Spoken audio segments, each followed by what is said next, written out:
आज अथर्व फाउंडेशन के माध्यम से हमारे देश के सैनिक और शौर्य चक्र विजेता जिन्होंने कारगिल के युद्ध से लेके बहुत सारे ऑपरेशनों में हिस्सा लिया, ऐसे हमारे शूरवीर कमांडो श्री मधुसूदन सुर्वे, इन्होंने एक ऑपरेशन में अपने एक पैर को खो दिया था। आज अथर्व फाउंडेशन के माध्यम से उनको इलेक्ट्रॉनिक पाँव देने का कार्यक्रम था। इसके लिए हमारे साथ कर्नल राजे, श्री उन्नी कृष्णन, मेजर मनोज सिन्हा, श्रीमती वर्षा राणे और परेश गांधी उपस्थित है।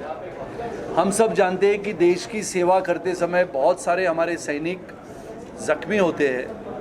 बहुत सारे सैनिक इस देश की सीमा को सुरक्षित रखते समय अपने प्राणों का बलिदान कर देते हैं और ये देश के तिरंगे की हिफाजत करते समय, अपने प्राणों का बलिदान करते समय अपने प्राणों की कुर्बानी कर देते हैं। ऐसे समय के पश्चात उनके परिवार तक पहुंचने का काम अथर्व फाउंडेशन पिछले 12 वर्षों से करती है। चाहे शहीदों के परिवार के साथ जाते हुए उनको मिलना, या फिर शहीदों के बेटियों को आधुनिकता से पढ़ाने के लिए उन तक कंप्यूटर पहुंचाना।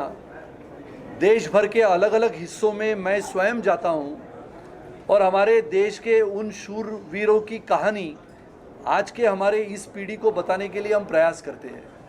और इसके लिए उसी सीढ़ी का एक प्रयास हमारे शूरवीर कमांडो मधुसूदन सुर्वे जी को, जब हमने ये पैर देने का निर्णय किया, इलेक्ट्रॉनिक पैर देने का निर्णय किया, तो हमें लगा कि ये देश भर के हमारे सैनिक हैं जो हमारे भारतीय लोगों के लिए प्रेरणा देते हैं। लगातार देश भर की चिंताएं बढ़ाने वाला संकेत जब हमें मिलता है, चाहे वो चीन की गलवान घाटी में हिंसक झड़प में बलिदान करने वाले, शहीद होने वाले हमारे सैनिक, या फिर देश की सीमा सुरक्षित रखते समय पाकिस्तान के आतंकवादियों के साथ शूरता से, वीरता से लड़ने वाले हमारे सैनिक, ऐसे सभी सैनिकों के लिए, उनके परिवार के लिए काम करने वाला अथर्व फाउंडेशन आज हमारे साथ विशेष रूप से कमांडो मधुसूदन सुर्वे उपस्थित है। मैं आप सबकी ओर से उनको अनुरोध करता हूं, विनती करता हूं कि आज के इस कार्यक्रम के बारे में वो आपको बताएं। थैंक यू सर, धन्यवाद सर जी। मैं मधुसूदन सुर्वे, शौर्य चक्र। आज मैं अथर्व फाउंडेशन के सर्वा राणे सर जो है, इनका मैं आभार व्यक्त करता हूं, जिन्होंने आज मुझे ये जो लिम्ब दिया है और मुझे दौड़ाने के लिए उन्होंने जो कोशिश करी है, मैं आप सभी को मैं बताना चाहता हूं, सही मायने में मैं दौड़ूंगा और मेरी जो इच्छा है कि मैं एवरेस्ट चढ़ूं इस पैर से। और देखो, अभी थोड़ी देर पहले एक क्वेश्चन पूछा गया था कि आप पैर से क्या नहीं कर सकते। अभी मुझे मालूम है, अभी भी अगर किसी शहर में बाढ़ आती है तो इस पैर से, इस टांग से मैं पानी के अंदर कूद सकता हूं, क्योंकि मैं डाइवर हूं, मैं शिप डाइवर हूं। मैं पानी के अंदर कूद के, मुझे अगर देश के लिए काम आना है तो मैं किसी जान बचा सकता हूं, क्योंकि इसके अंदर लॉकिंग सिस्टम है और वो जब लॉक होगा तो निकलेगा नहीं। मैं तैर सकता हूं इससे, क्योंकि वो कला मुझे आती है। तो मैं ये बताना चाहता हूं कि मैं इनका इतना अभी आभार व्यक्त करना चाहता हूं, जो भी मेरे साथी बैठे हुए हैं।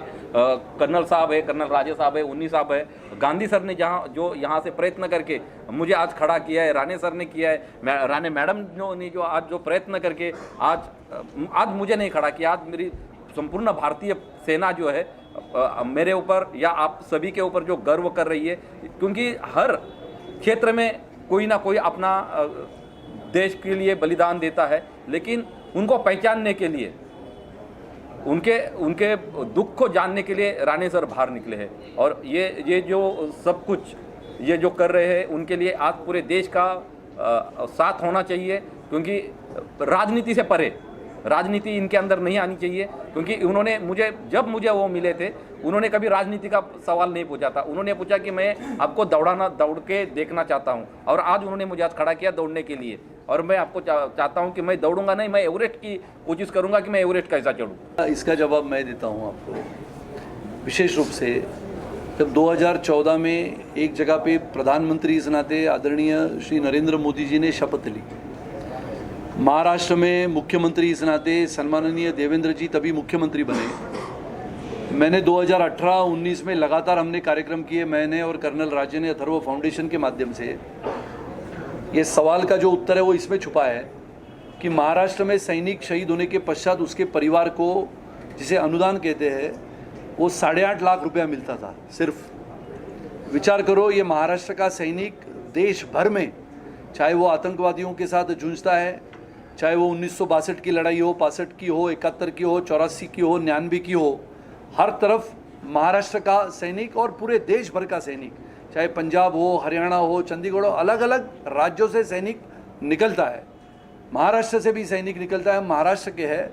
तो हमने महाराष्ट्र के तभी के मुख्यमंत्री से गुहार लगाई थी कि हमारा महाराष्ट्र का सैनिक शहीद हो जाता है, उसके परिवार को हम 8.5 लाख रुपए की राशि अनुदान के रूप में देते हैं।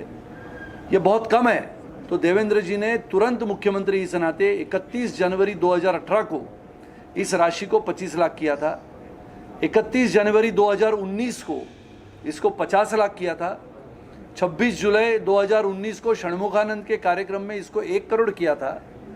और जिसको हम कहते हैं 2 हेक्टर ज़मीन भी अपने शहीद सैनिक को परिवार को देने का निर्णय हमारे उस सरकार ने किया था, जो आज भी जारी है। उसकी सूची मेरे पास आती है। हालांकि ये कार्यक्रम उस सूची को दिखाने का नहीं है, लेकिन फ़र्क यूपीए में और एनडीए में है।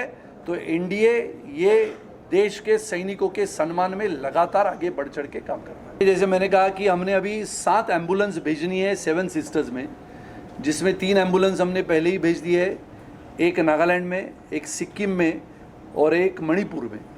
बचे हुए मेघालय, त्रिपुरा, असम, अरुणाचल और मिजोरम, यहाँ पर भेजना है।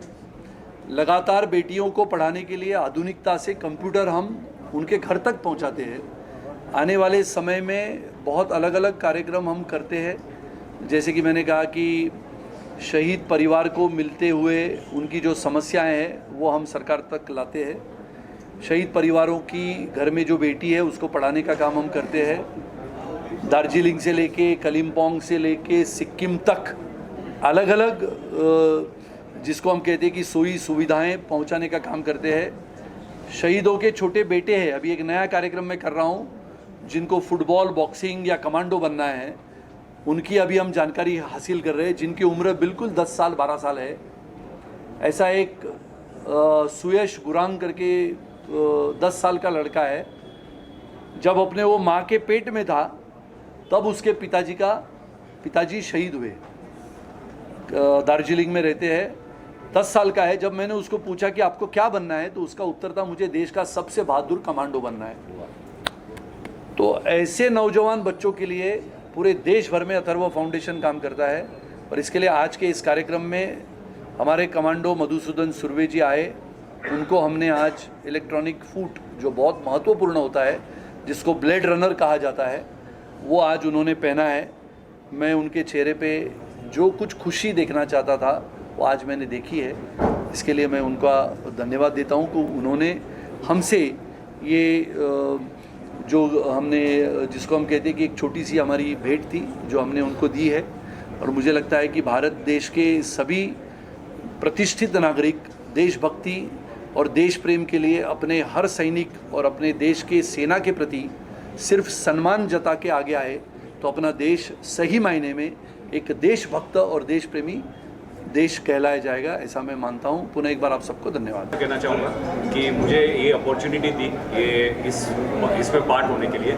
लोग जब भी डोनेट करते हैं तो उनको लगता है कि एंड आदमी तक वो डोनेशन पहुँच पाएगा कि नहीं, बट आज मुझे इतना कॉन्फिडेंस है कि अथर्व फाउंडेशन एक ऐसा फाउंडेशन है कि हर आदमी का जो डोनेशन है वो एंड आदमी तक पहुंच रहा है और उसको पूरा बेनिफिट मिल रहा है। और ये देख के मेरे जैसे बहुत सारे लोग जो यानी कि जिनके पास शक्ति है, वो इस पार्ट लेना चाहेंगे और बढ़ चढ़कर पार्ट लेना चाहेंगे। मैं तो खुद लेना ही चाहूँगा कि मल्टीपल बार मुझे ऐसी अपॉर्चुनिटी मिले कि लोग धर्म में तो डोनेट करते हैं धर्म को आगे बढ़ाने के लिए, बट ये सबसे बड़ा धर्म है, यानी कि जो ये फॉलो कर रहे हैं, इट इज द बिगेस्ट धर्म व्हाट दे आर डूइंग। और इसके अंदर सब लोग को आगे बढ़ के करना चाहिए, बिकॉज ये एंड आर्मी तक पहुंच रहा है और ये सबसे बड़ी चीज़ कर रहे हैं। I am really thank again Rane sir को कि मुझे ये अपॉर्चुनिटी मिली। I really thank you.